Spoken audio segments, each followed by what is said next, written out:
तो जोधपुर हिंसा को लेकर जहां कार्रवाई हो रही है, 133 आरोपियों की गिरफ्तारी हुई है, सियासत भी तेज हो रही है और कांग्रेस और बीजेपी आमने सामने दोनों एक दूसरे पर आरोप लगा रहे हैं। शुभांकर, बिल्कुल, एक तरफ सीएम गहलोत हैं जो बार बार ये कह रहे हैं कि बीजेपी जानबूझकर स्टेट का माहौल बिगाड़ रही है, तुष्टीकरण कर रही है ताकि चुनावों में सियासी तौर पर फायदा उठाया जा सके। वहीं दूसरी तरफ बीजेपी का आरोप यह है कि कांग्रेस की सियासत यही रही है, वो जानबूझकर दो धर्मों में तनाव बढ़ाती है और एक धर्म को बचाने की कोशिश करती है। क्या यह आरोप है, जरा सुनिए इन बयानों से।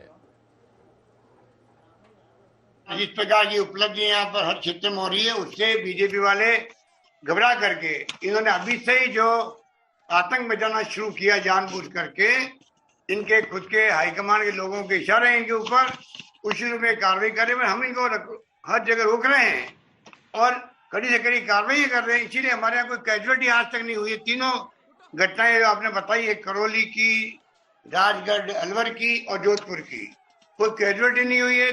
छोटी मोटी मारपीट हुई है, कुछ दुकानें जलाई गई है और कुछ नहीं हुआ है। उनका कहना था कि ये दंगा है ही नहीं।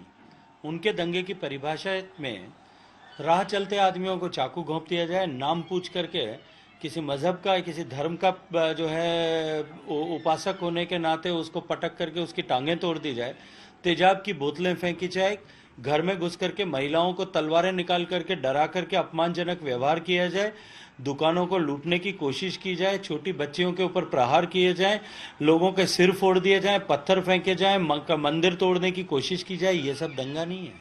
गजेंद्र जी, एक बड़ा आरोप ये है, घटना है उनके हिसाब से वो दंगे का इंतजार कर रहे हैं अपनी राजनीतिक आकांक्षाओं की पूर्ति के लिए। इतने प्रदेश के अंदर जब सभी तरह के तत्व होते हैं, पर हमारा संकल्प है कि हम किसी भी कीमत पर चाहेंगे कि राजस्थान में ऐसे तत्व जो धर्म के नाम पर, जाति के नाम पर राजनीति करना चाहते हैं, हिंसा करना चाहते हैं, उनको पाबंद करेंगे, उनके खिलाफ कड़ी से कड़ी कार्रवाई करेंगे। अभी भी हमने हर क्राइम को रोकने के लिए कार्रवाई करी है। हर क्षेत्र में राजस्थान, मैं समझता हूँ कि हमने तय कर रखा है कि किसी कीमत पर यह हम बर्दाश्त नहीं करेंगे। और राजस्थान वो एकमात्र राज्य देश के अंदर जहाँ पर FIR थाने में करना कंपलसरी किया गया है। इस रूप में हम लोग आगे बढ़ रहे हैं। पिछले 3 साल में राजस्थान में, 3 साल से भी ज्यादा समय हुआ है, जिस तरह से राजस्थान में लॉ एंड ऑर्डर का फेलियर हुआ है, कुर्सी बचाना और किस्सा कुर्सी का जो जिस तरह से सरकार की प्राथमिकता बनी है, उसके चलते राजस्थान में law and order situation dilute हो गई है। अपराधियों के हौसले बुलंद हैं। राजस्थान में जो है महिलाओं के प्रति अपराध बढ़ गए हैं, बलात्कार की घटनाएं बढ़ गई है, अत्याचार की घटनाएं बढ़ गई है, SC/ST के प्रति अपराध की घटनाएं बढ़ गई हैं। ये सब स्थिति राजस्थान में बनी है कि जिस प्रकार से ये एजेंडा है इन लोगों का, बीजेपी का, RSS के लोगों का, पूरे देश के लिए भी है, प्रदेश के लिए भी है। हमारे यहाँ चुनाव में 18 महीने बाकी है। अभी से इन्होंने राजस्थान को टारगेट बनाया हुआ है, क्योंकि राजस्थान को लेके बड़े चिंतित है। हमने यहाँ पर 3 साल, 3.5 साल होने आए हैं।